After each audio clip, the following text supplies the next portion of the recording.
fazer dieta e ter resultados é completamente diferente. São duas coisas completamente diferentes. E principalmente, fazer dieta, ter resultado e sustentar esse resultado é mais diferente ainda.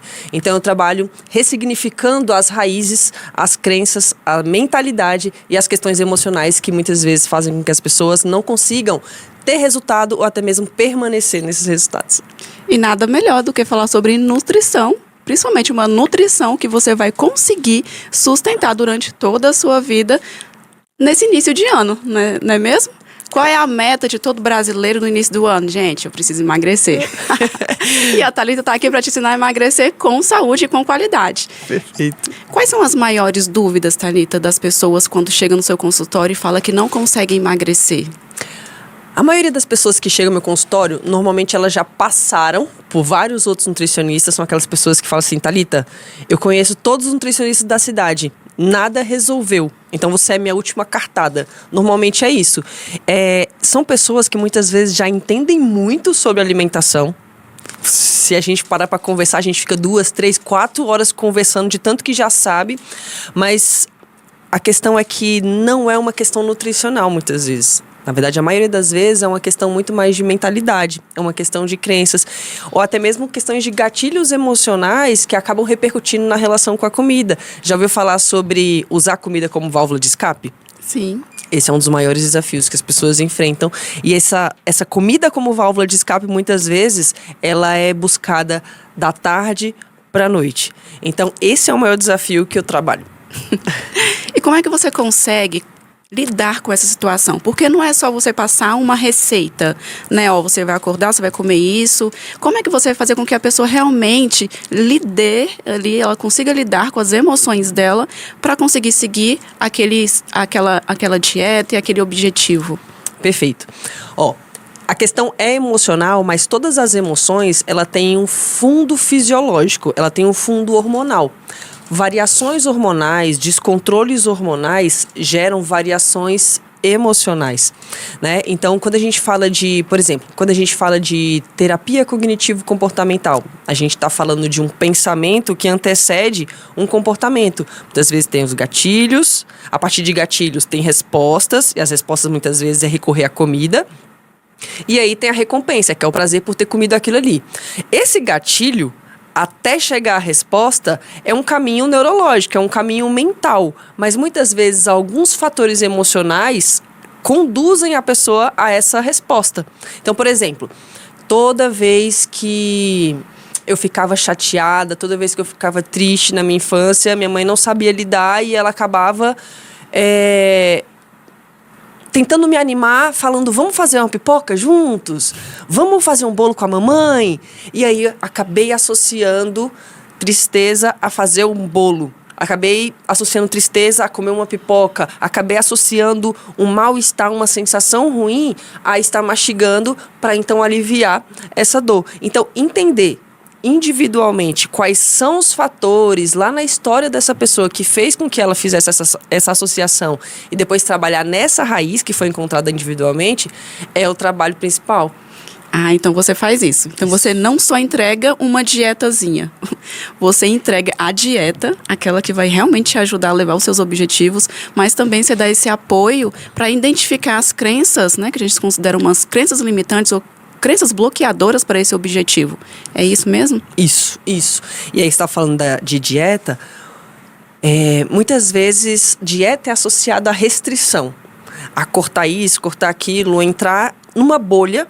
E aí é fácil executar aquilo quando a gente está numa bolha, quando todas as questões do ambiente é favorável. Agora, quando a gente sai disso, quando a gente vai para um evento social, quando a gente vai para a vida em que envolve outras pessoas, outros ambientes, aí é quando normalmente a gente fura essa bolha e muitas vezes as pessoas não sabem lidar com essa saída, com essa questão diferente do ambiente completamente organizado, completamente controlado. Então, o que eu gosto muito de conduzir a pessoa, de conduzir, enfim, vocês, inclusive, até abrir a consciência de vocês para isso, é que dieta não tem relação com restrição, dieta tem relação com rotina, vem do grego diaita, que significa rotina. Então, a melhor rotina para você é aquela que você consegue sustentar, Então, construir uma dieta baseada na sua realidade, isso parece até clichê, né? Porque parece que todo mundo fala isso, todos os nutricionistas falam isso, mas quando a gente vai ver na prática, foge um pouco disso, né? Então, aquilo que realmente faz sentido com a sua realidade, que quando, por exemplo, fim de semana faz parte da rotina. Toda semana nós temos fim de semana.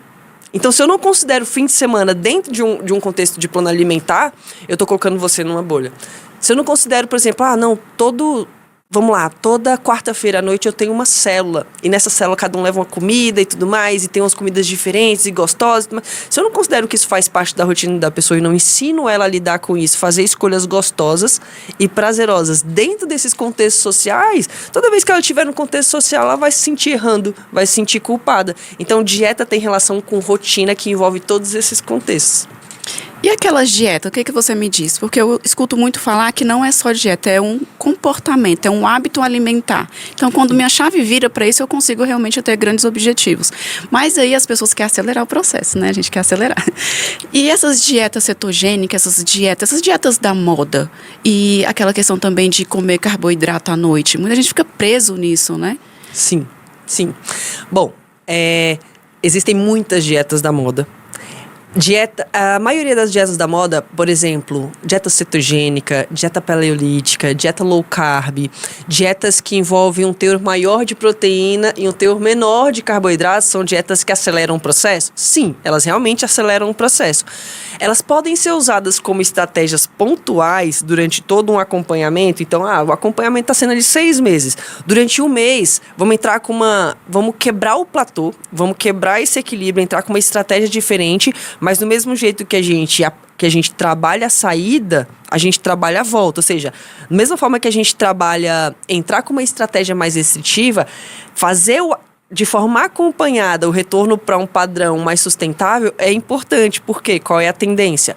Vou usar uma paleolítica, vou usar uma cetogênica, vou dar um gás aqui porque eu tenho uma meta a curto prazo e aí eu tenho uma data em fevereiro ou em março, enfim, que eu tenho casamento, eu tenho viagem, eu tenho férias e eu vou dar esse gás. Quando chega na ocasião que estava se preparando para ela, não sabe lidar porque nesse processo não envolveu aprender com todas as situações, todos os eventos sociais e etc. Então a tendência é qual?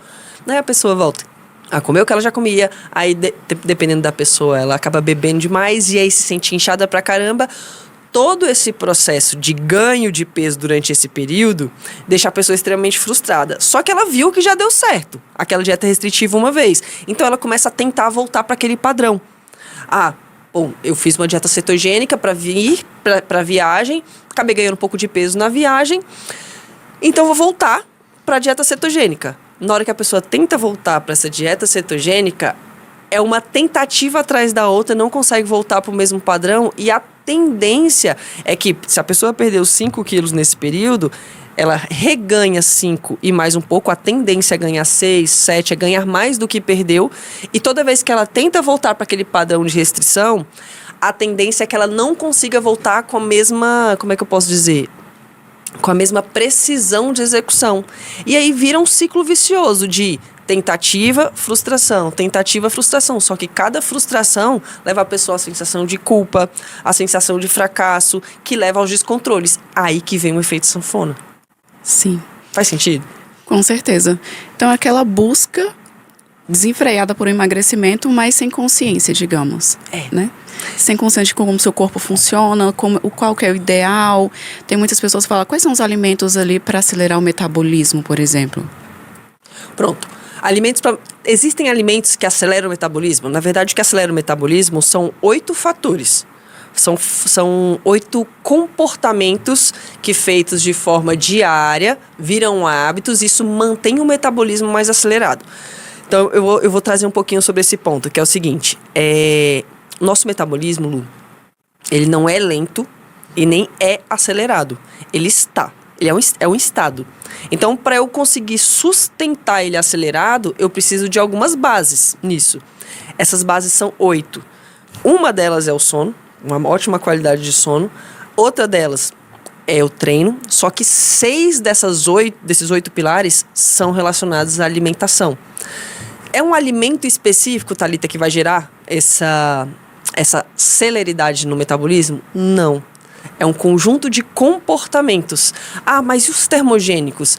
Ah, mas e a canela e o gengibre? Todos eles são alimentos funcionais muito bons, valem muito a pena, que se usado de forma contínua, ou seja, virou um comportamento, um novo hábito aqui dentro da rotina, associado a outros fatores, isso pode gerar um aumento de metabolismo e sustentar isso, desde que a pessoa sustente isso a médio e longo prazo no dia a dia. Então não é porque hoje eu tomei por uma semana ginseng. E também, em outro momento do dia, eu tomei canela. E no outro momento do dia, eu tomei chá de gengibre. Pronto, meu metabolismo vai ficar mais acelerado? Mas eu tô tomando termogênico antes do treino também? Não. É balela, é mito, é tabu. E assim, de certa forma, gera uma certa... Poxa...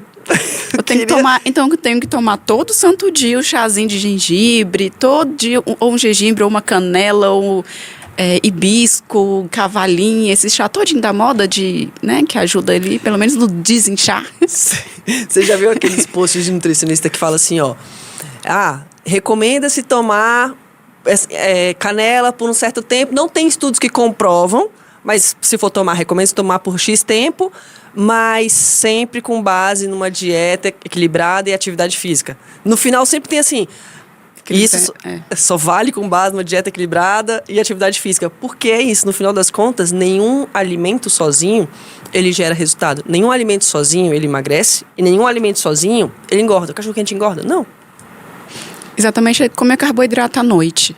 É o que engorda? Na verdade, é o que você fez durante o seu dia e o que você está terminando o seu dia. Seria isso. Perfeito, perfeito. E assim, o que mais engorda não é o fato de comer carboidrato à noite. O que engorda é quando eu como esse carboidrato sozinho. Porque carboidrato vira açúcar no sangue, certo? Toda vez que eu como um carboidrato sozinho, esse açúcar no sangue sobe muito rápido. O nosso corpo não consegue aproveitar todo esse açúcar de uma vez. Então, parte disso, ele vai armazenar na forma de gordura. Então, mais importante do que ficar com medo de um carboidrato à noite é...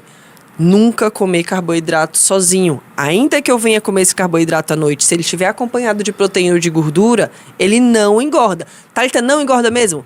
Logicamente vai depender da quantidade. Mas eu comi cachorro quente à noite. Qual foi a quantidade? Tinha salsicha no meio? Salsicha é proteína?